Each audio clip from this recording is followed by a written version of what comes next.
네, 안녕하세요. 이번 시간에는 개혁주의 인식론의 관점을 바탕으로 해서 한번 달란트 비유, 굉장히 많은 분들이 다 알고 계시죠? 이 달란트 비유를 어떻게 한번 해석할 수 있을지 한번 나누는 시간을 가지려고 합니다. 이거는 아까도 말씀드렸지만 개혁주의 제가 공부를 했을 때 인식론적 관점에서 이제 해보는 해석임을 미리 밝히고 나누도록 하겠습니다. 저희가 굉장히 많이 접하는 비유인데요. 달란트라는 게 나오잖아요. 여기서도 굉장히 어느 쪽에 사람들이 많이 집중을 하냐면 저희가 집중을 하게 되는 거는 한 달란트 받은 사람이 한 달란트를 그대로 줬더니 대체 이 사람이 왜 책망을 받았을까? 이런 부분에 있어서 굉장히 저희가 많이 집중을 하죠. 제가 한번 그러면 이 부분에서 한번 집중을 한번 해보도록 하겠습니다. 어떤 부분이냐면 어, 보소서 당신의 것을 가지셨나이다. 나는 주인이여 당신은 굳은 사람이라 심지 않은 데서 거두고 해치지 않은 데서 모으는 줄 내가 알았으므로. 지금 심지 않은 데서 거두고라는 표현을 한번 집중을 한번 해볼게요. 26절도 한번 보도록 하겠습니다. 야, 악하고 게으른 종아, 내가 심지 않은 데서 거두는 줄 알았냐? 자, 그러면 이게 무슨 얘기냐면 이렇게 한번 생각해 볼게요. 아,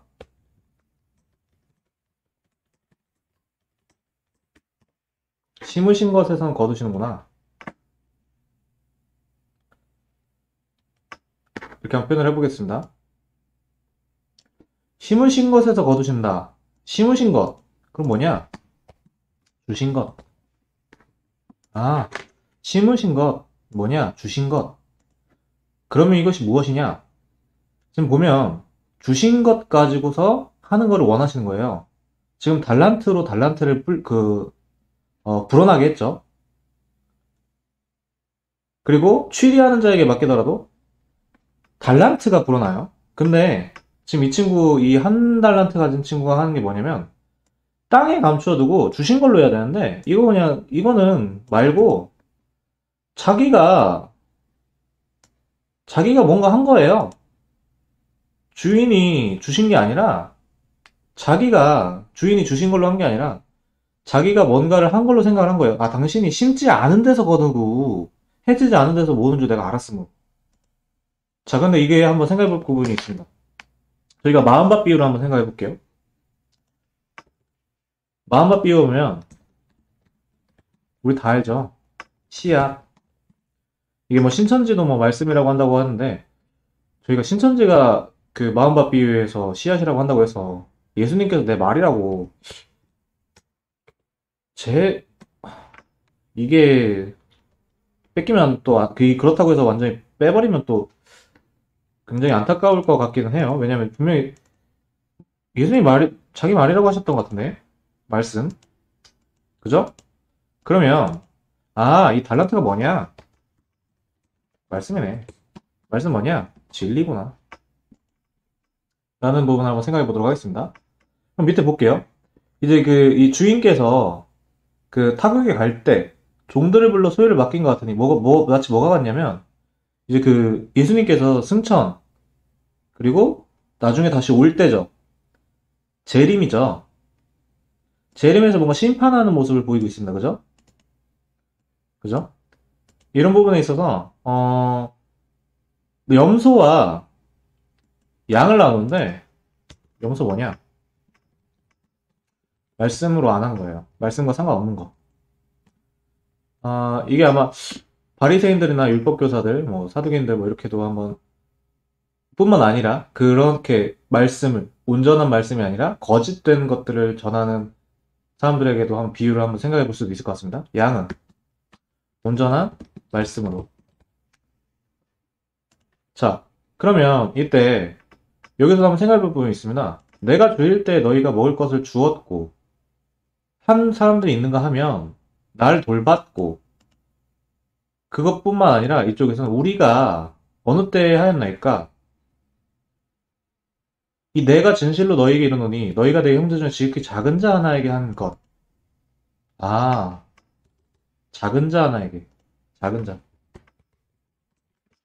그럼 여기서는 너희는 내가 줄일 때 너희가 먹을 걸 주지 않았다. 아니, 우리가 언제 그랬습니까? 이 작은 자 하나에게 하지 아니한 것. 작은 자. 작은 자가 나오는데 제가 듣기로 이 작은 자가 성도를 의미한다고 좀 들었던 것 같아요. 이 부분에 있어서 뭐 해석이 다양할 수 있겠지만 저는 성도라고 들었던 것 같습니다. 성도 뭐죠? 그리스도의 몸입니다. 그리스도의 몸에 인간 영혼이 칼빈의 잠시만요. 제가 알기로 칼빈 선생님의 영혼 수면론에 보니까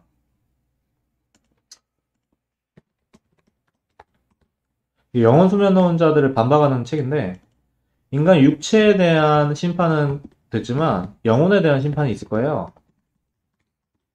사실 우리가 영혼이 인식론적으로 봤을 때 우리가 지식을 담당하는 영역이죠. 영지주의처럼 직접 심겼다 이게 아닙니다. 이 말씀이 직접 들어왔다 이것도 아닙니다.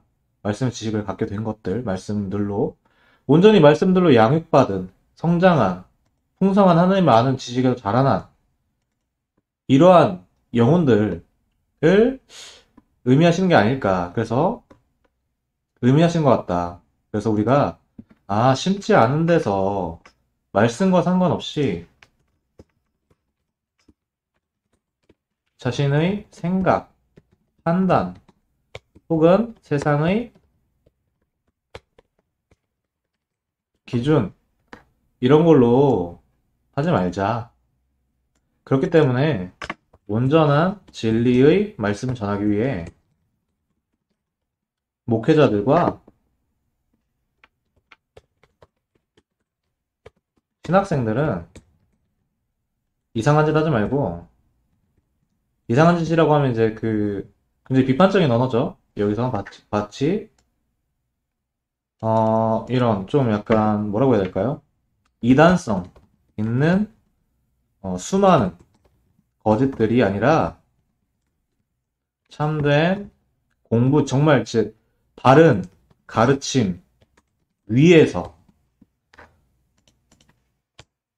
주님이 목마르고 줄이셨다고 표현하실 줄만큼 그렇게 하는 그런 그리스도의 몸된 그런 성도들을 온전히 다른 거 말고 진짜 온전한 진리의 말씀으로 양육하는 거에서 우리가 생각해 볼 부분이 있지 않을까 한번 싶어서 이렇게 한번 생각을 해봤고요. 그럼 이런 부분도 한번 생각해 볼 수 있죠. 야, 그러면 달란트 있는 사람은 뺏긴다고 했는데 그거 뭐냐? 있는 사람은 더 갖고 없는 사람은 뺏긴다고 했는데 저는 사실 이게 인식론적으로 보니까 저희가 어, 지식적인 영역에 있을 때 이 사람은 사실 그 달란트라는 거가 사실 이 사람한테는 의미가 없죠. 뭐 근데 사실 여기서도 이제 제가 억지로 해석하면 굉장히 이상하게 될 거기 때문에 여기서부터는 저도 이제 그냥 그렇게 확신을 갖지는 않지만 제 그냥 여기서는 오류가 충분히 많을 수 있다. 뭐 앞에 있는 것들도 오류가 있을 수 있겠지만 이 부분에서 좀 약간 억지성이 있을 수 있다고 미리 생각을 하면서도 그래도 나눠보자면 그 사람들이 저희가 이제 세상 지식 가운데서 정말 그리스도인들은 올바른 그런 거짓된 것들도 올바른 것들로, 올바른 지식으로, 올바른 거짓된 문화 안에서도 그거를 올바르게, 그러니까 각 영역에 있어서도 누리는 영역. 그리고 또 하나, 뭐, 그 사람들이 달란트를 갖고 있어요. 근데 그게 마치 바울이, 그러면 뭐, 참으로 하나, 거짓으로 하나, 제가 성경 해석을 함부로 이렇게 하면 이게 맞는다고 이렇게 하는 건 아닙니다. 참으로 하나, 거짓으로 하나 전파되는 건 그리스도니. 마치 이런 것처럼 그 사람들에게는 그렇게 거짓된 거를 그 예수 그리스도에 대해서 말했어요. 그럼 그 사람들은 그걸 들은 다른 사람들에게는 그 거짓 선지자들이 이렇게 얘기한 거에서 예수 그리스도라는 참된 말씀이 딱 하면 그 정말 참된 성도들은 그 거짓된 선지자와 상관없이 받고서 나가겠죠. 정말 참된 성도들이라면 우리가 신천지에도 참된 성도가 있다면 신천지에 있는 게 아니라 나오는 걸 거잖아요. 그죠? 라는 식으로 한번 이것도 한번 그냥 생각을 이 부분에서는 이제 저도 이제 공부가 아직 부족한 것 같긴 하지만 부족합니다. 그러나 어쨌든 한번 달란트 비유를 통해서 내가 심으신 것에서 거두시는 거구나. 주신 것이 무엇이지? 달란트를 주신 건데 말씀이구나. 정말 우리가 목회자들과 신학생들이 거짓이 아니라 참되고 바른 가르침 위에서 주님께서 심판하실 때 그리스도의 몸, 너희가 양이고 염소고 너희가 나를 줄이게 하였고 너희가 나를 배부르게 하였다 라는 그 심판 때를 한번 생각해 보자는 의미에서 이런 달란트 비유를 한번 나눠보도록 하였습니다. 네. 그러면 다음에 또 찾아뵙도록 하겠습니다. 감사합니다.